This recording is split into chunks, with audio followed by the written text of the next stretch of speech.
Welcome back to my channel. Over time, the soil in the pot may not provide enough nutrients for your plant.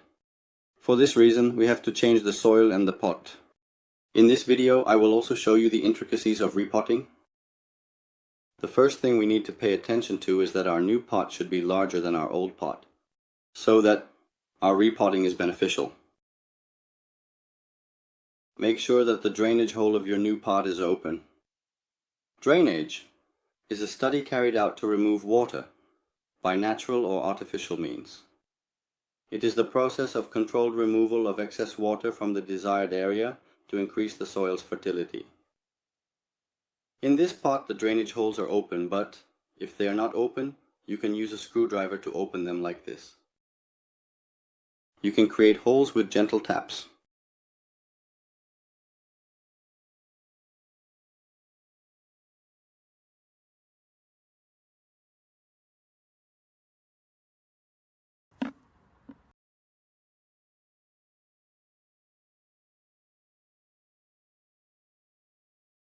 When it comes to the dryness of the soil, your plant that will be repotted should be watered 2 days in advance. Do not water the plant one day before or on the day of repotting.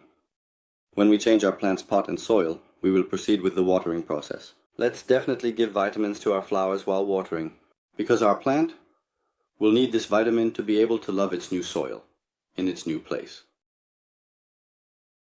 Now, let's talk about how we will remove our old plant from its pot. We catch our flower around with our index and middle fingers. We're tapping the pot a bit. It's stuck. It's not coming out. It's really stuck. This time, tap the edge of the pot against a hard surface. And you can easily separate the soil from the pot. That came out easily. There are also flowers that don't come out easily. Then you'll need to pull the flower upwards without damaging it. If that doesn't work, you can cut it.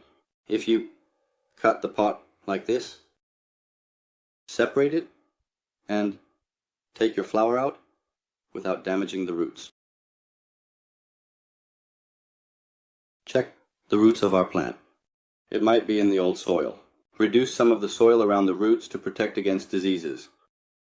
This process ensures the healthy growth of the plant. Cut off any dead or rotten roots and loosen the roots a bit. Leave a little bit of soil. You don't need to clean all the soil. Here, I'm mixing the old soil into the new soil. What's the reason for this? It needs to be fresh and nutrient-rich soil, but we need to use this soil, the new soil, directly. Because if you fill it directly with new soil, it will disrupt the balance of your plant. As you can see here, there were pieces of styrofoam. So, from the inside of the pot, near the drainage lip, you can put stones or pieces of styrofoam so that the soil doesn't wash away when you pour water in. Here, you can also add pumice stone or gravel into the potting soil. This will also allow the soil to breathe. Now we're placing our plant on top of the soil and measuring it. It looks like we need to add a bit more soil. We're going to add a bit more soil.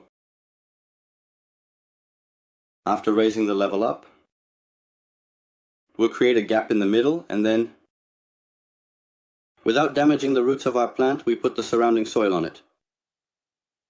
We're going to start adding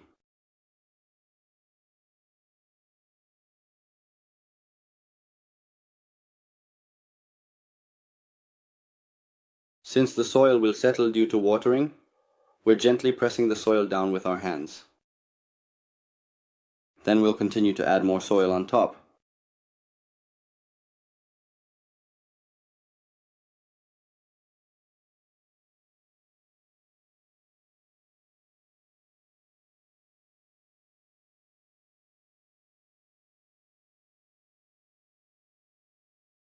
After placing it in the soil, we need to leave about a 2 centimeter gap. Don't forget this. Don't fill it all the way to the top and don't leave it too low either. A 2 centimeter gap will be sufficient. We have changed the soil of this plant. We are going to water it now. Then we will place it back in its spot. Now let's move on to our other plants. So this is the Albanian pepper I have in my hand. Look, the pot is much bigger. Why? I explained this in my previous video as well. If you have vegetables, like peppers, tomatoes, cucumbers that you are thinking of growing on your balcony, you need to give them a much wider space. It's necessary for the roots to spread better so that it can absorb all the vitamins in the soil and produce better yields. Here we are again with the drainage trays. Let's open it. We will plant our plant using the soil mixture by repeating the same process we did before. I can't pass without mentioning this either. As I mentioned earlier, you need to water the plant after changing its soil, except for the plants that need to be watered for our work. For example, the sword plant and succulent types shouldn't be watered right away. Wait until the soil dries a little depending on its moisture level. After that, you need to water it. For the other plants, we will start the watering process immediately after changing the soil. Here we are doing the same process again. Hold the plant with your index finger and middle finger. We grab it by the stem and turn it upside down. Now, since it's a plastic pot, it will be a bit easier. We'll squeeze it to at least help the soil come out. It came out very easily. Do you see the roots? That's why the peppers on it are this small. It's not growing any bigger. This plant needs a bigger pot. Right away, we'll separate it from the soil. First, we'll loosen the roots.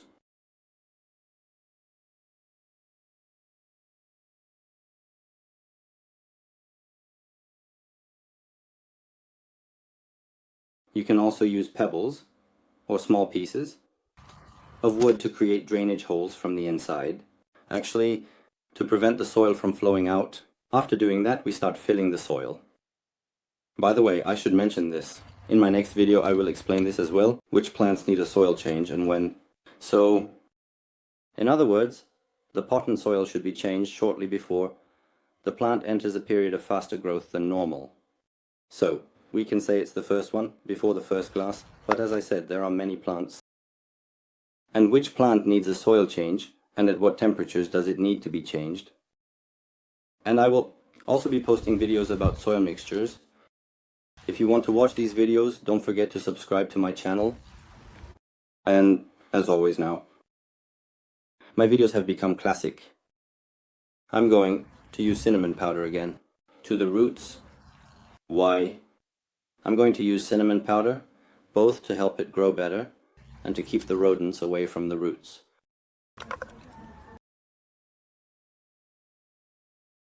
On your hop, I'm throwing in a bit, in the hole I dug. I will apply it to the roots in the same way later. Thank you for watching this video. I'm spreading the roots out well. Cinnamon.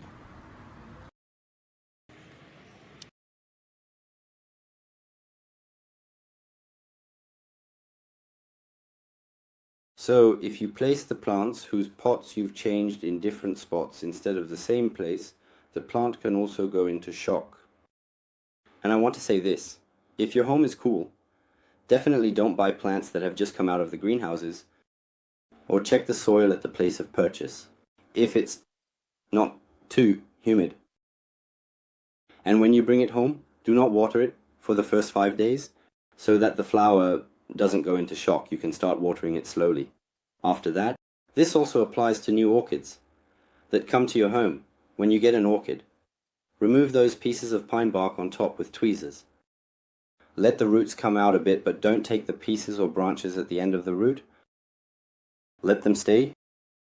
Plants that require constant air, such as cyclamen, azalea and fuchsia, deteriorate when grown indoors. However, if the room is too cool, they won't deteriorate. They're quite good for them.